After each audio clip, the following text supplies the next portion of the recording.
Okay, so while we're here, we're doing some work with you. I thought we'd just ask you a few questions, kind of like a straight shooting kind of talk, because a lot of guys don't have an opportunity to come and talk to the pros about this kind of thing. So, first of all, I got to ask you how you started all of this and how long ago that was. Started racing pretty hard back in the years of about 78 and 79 and started building pipes around 80 and well, learned a lot back then.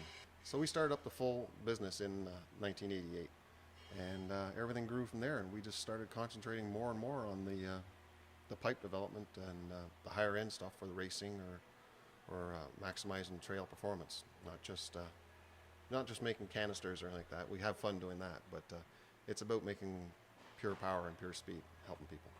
Okay, so if I have my trail sled, like I've got that ZX chassis there, and I need a pipe, you're going to make a stock replacement pipe for that. But if I come in and I say, Greg, I've got this race sled, what can you do for me? Absolutely, we have full mod race pipes for that engine that you have there, in the degrees of porting that can be done.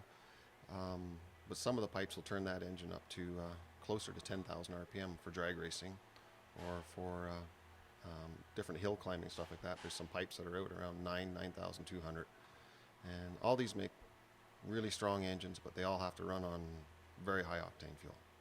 Okay, so that's obviously not a trail machine once you're getting into those kind of numbers. But a lot of guys want those kinds of gains because they're just doing short pulls, and they want to beat the guy to the top of the hill or to the end of the track, right? True. We have, like I say, we have varying degrees of levels of the pipes, and like I say, from the highest end, from drag racing and spinning at crazy RPMs to something that's a little more palatable. Um, in many cases, though, it is with a penalty of octane. You have to have a higher octane fuel, so you just can't pull up to your local gas pump and then hold it wide open down the lake. There's a lot of them that are made for really rock and roll. Now we do have some models that you can run pump gas and go crazy with. There is some out there that let us do that. Okay, so a lot of guys have misconceptions about cans. You know, I used to think that they'd give you a little bit more power. I see on all the forums guys are saying, "Oh, you get a can, it's going to give you more power." But I'm wondering if it's just a baseball card in the spokes of a little bike kind of thing. Just is it a sound thing that makes us think we got more power, or do they give us more power? Well, there's definitely that sound thing that gets your blood running when you hear a little more zap from the whole system. But the tune part of the exhaust system is the tuned expansion chamber. The silencer after is an after effect. You try and balance the pressures and the flows with the actual tuned chamber. So it's the chamber that gives you horsepower. And if you're messing around a little bit after with pressures or some tune lengths in that, um, really no big gains to be ever had. Sometimes at the penalty of burning your motor down if somebody runs one that's too hot or something to that effect, or if one is too cold, you just lose power. So you have to have ones that are tuned for the application. Yeah, I remember. Okay, so there's the straight goods on the can, and that's a good thing to know. That'll answer a lot of guys' questions. Now, when it comes to a factory pipe versus a pipe that you're making, why would the factory put out a pipe that just doesn't give you all that horsepower right to begin with? I can't say too much for the factory. I mean, their guidelines are a little different than ours. They have, some machines have 2-year warranties and they have different timelines and stuff. And we are working after the fact. They've already built it, and then we can refine it from there. And like I say, sometimes they've done a very good job, and there's nothing else on the table.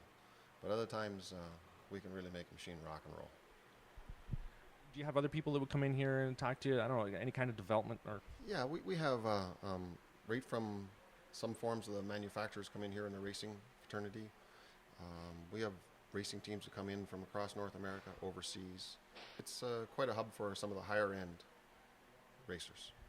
So just a little performance shop here in North Gore, Canada, eastern kind of area of Canada. It's pretty amazing that you're shipping so many pipes and different all kinds of parts and pieces out to the guys riding the mountains out west. Yeah.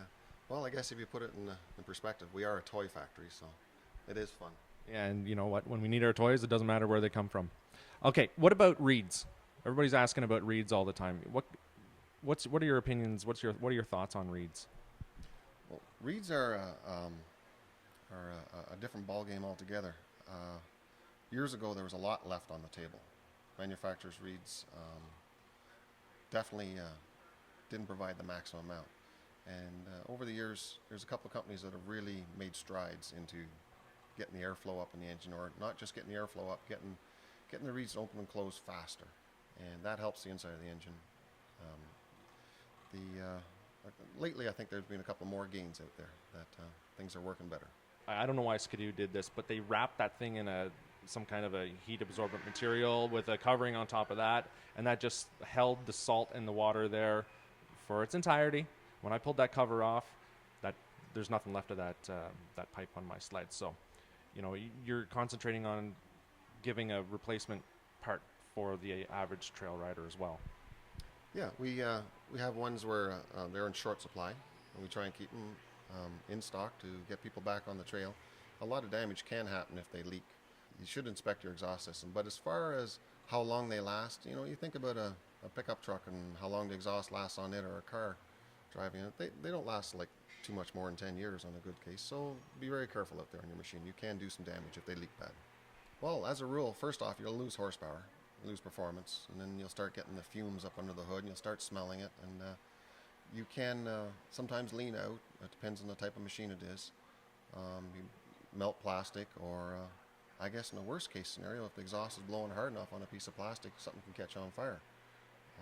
Heaven forbid anything like that, but no, you should look after it. It's a great piece of equipment, and you want them to work right.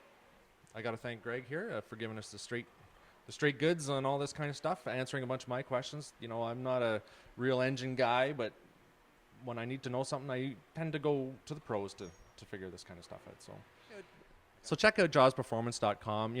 Give them a call if you have any questions, any inquiries about any of their products. They'll certainly set you up. Thanks a lot, Greg.